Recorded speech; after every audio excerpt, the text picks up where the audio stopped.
Yo guys, it's Dan here. Today I'm gonna give you 10 tips for your drums. Tip number 1. It's a short one but probably the most important. Go through as many libraries as you can and choose only the best sounding drums. It's not about mixing, it's always about choosing the right samples. Tip number 2. Some will argue with me, but I'll say less is more. And it's always like that for me. Keep it simple. Keep your drum grooves simple. You don't always need a million of hi-hat rolls to make your drums sound good. Or maybe you don't need that much kick hits. So listen to your drums in context with other elements.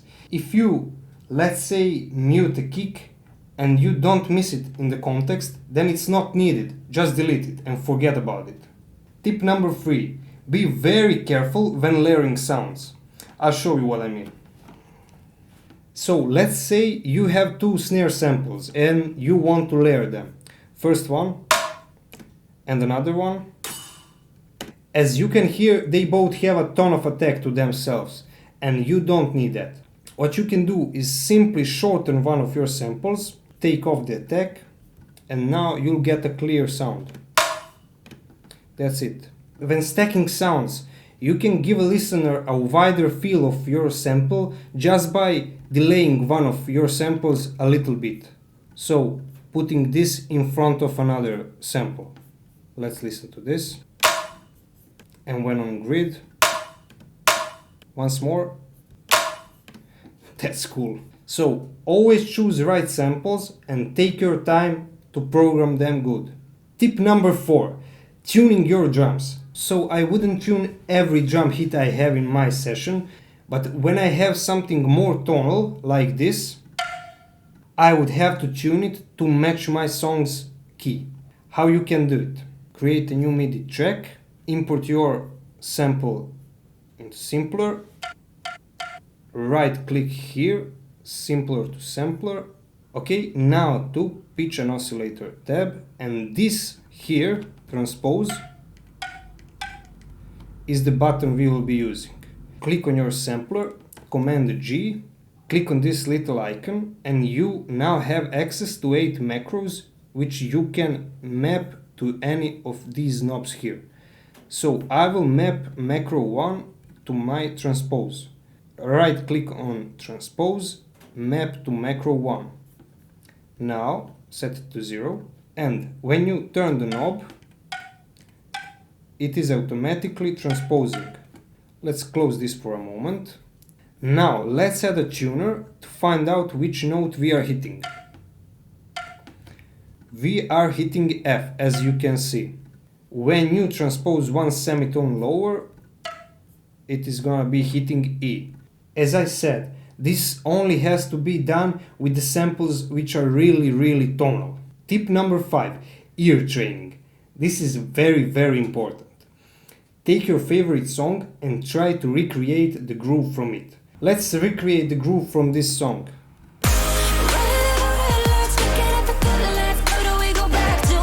So first we have to place our kick and snare on the same exact positions. Let's go with the kick first.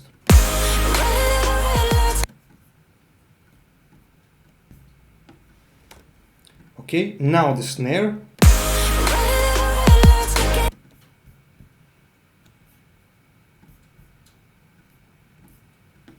Okay, and you can hear a little snare hit here. Let's put it in. So now we have our basic pattern here. Let's listen.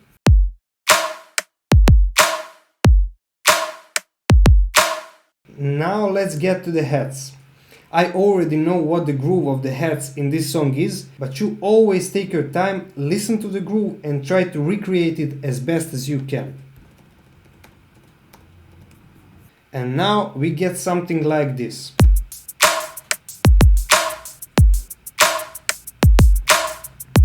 Now we have every hit in its place, but it's sounding a little robotic, and we'll get to that in a second. Tip number 6. Velocity and decay. And trust me, these are your best friends when programming MIDI drums. I always approach my drums like a real drummer would do. So for example, if a real drummer hits a snare really hard, it's going to have a longer decay and it's going to sound loud.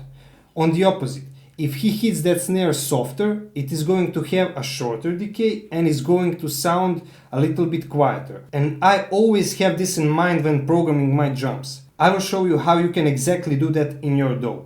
To make this easier for you to understand, I made this velocity guide, which I will also include in the description of this video, so you can download it for free. Don't freak out, this is nothing complex, just simple colors. What do they represent?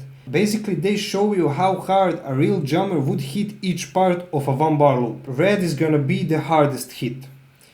It is positioned on the first and the third section of a 1-bar loop. Next comes the blue. It is a little less aggressive part of a beat, so it is gonna be less loud and have a shorter decay. It is positioned on the second and the fourth of a 1-bar loop. Next comes the green, which is gonna be even more soft. It is positioned in between each of 4 of these. At the end comes the yellow. It is the shortest and the softest one of all, and it is filling up the missing parts of the bar. Now let's use this to our advantage. I will first match the colors of my MIDI clips to this velocity guide so you can follow easier.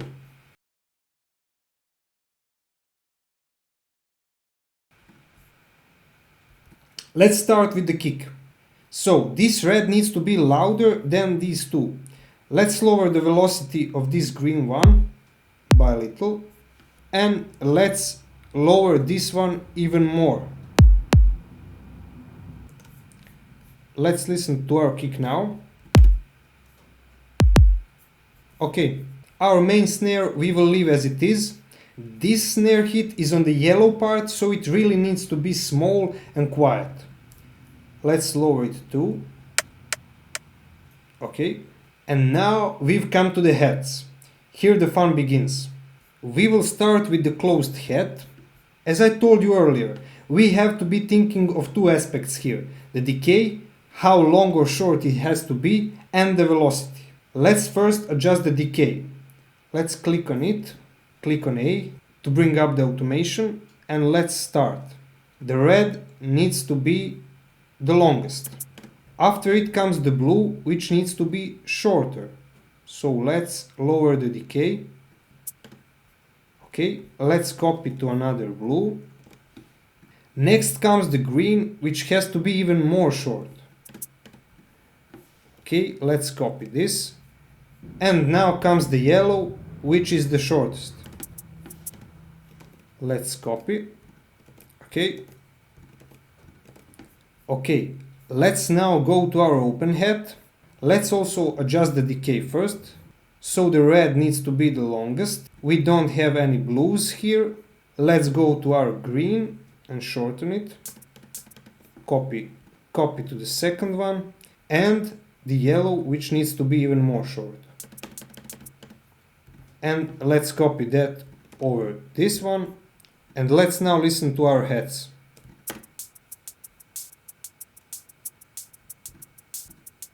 And this here sounds more human now. Let's now adjust the velocity. So the red is okay. Let's lower the velocity of the blue clip a little. We can copy it now.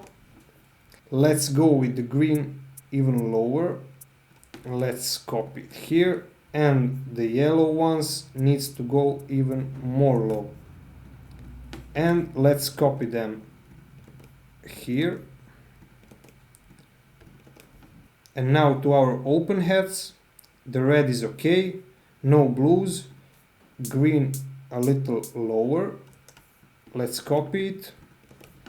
And the yellow one even more low. And let's copy it. Let's now listen to the heads.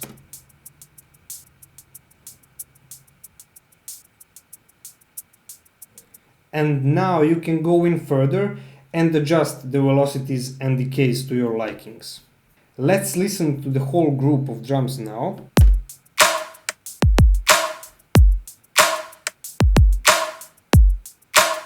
And this sounds really good. So don't be lazy, take your time and program your drums. Approach them the way the real drummer would do. Tip number 7. Use sampler for your drums instead of dropping different waves in your project. This way your session will always look clean and you will have more control over your sound. So for example, let's take this snare and look at this now. This is only one MIDI track and one MIDI note triggering multiple samples here. So this is one track instead of, let's say, 10 tracks if I was just throwing in different wave samples. Also, you don't lose anything. You have all the control you would have with the wave file also. So if you want to, let's say, shorten a sound, you simply go in and shorten it. Let's say you want to control the decay of another sound. You simply go to that sound and bam, decay. It's here. You can control it. You can lower the volume of every sound individually. You can solo whatever sound you want. You can pan them left or right. So you don't lose anything by doing this. You only get more space in your session and you get more control over individual samples. Tip number 8. Using loops. So let's say I wanted to add this loop to my drums. So I can drop this in and leave it as it is and it's perfectly okay. But I can also go in and customize it to my likings. Let's say chop something up, move the sample around,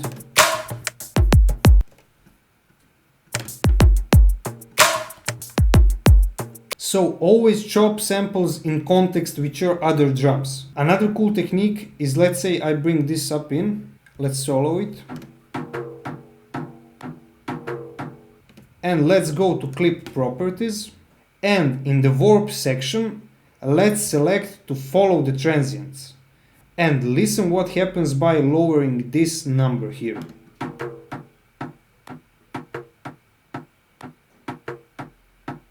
And this is really cool. So play around with your loops and customize them. Don't always leave them as they are. Tip number 9. Make template drums. Don't be lazy, invest your time in doing this and this will help you a lot. For example, when I go to user library, under drums I have my pre-made templates. You just have to drag them in and that's it. They're ready. With all the processing you want on them. And I'll show you how you can make your own. So let's say you found your samples.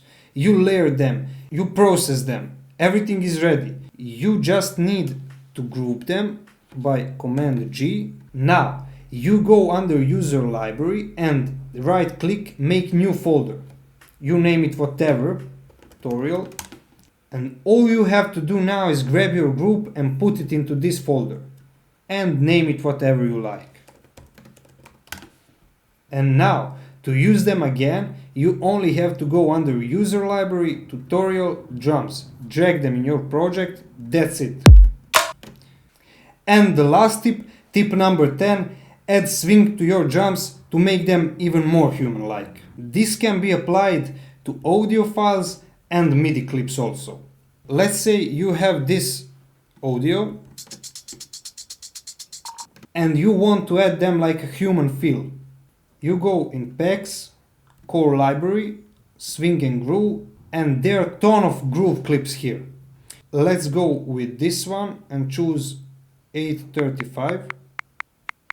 Come down to groove pool, click on it, and we need to import the swing here. You can import more.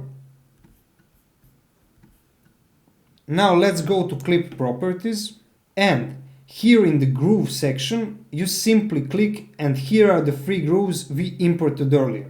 So you simply click on one of them and that's it. To do this on a MIDI clip, let's first consolidate it.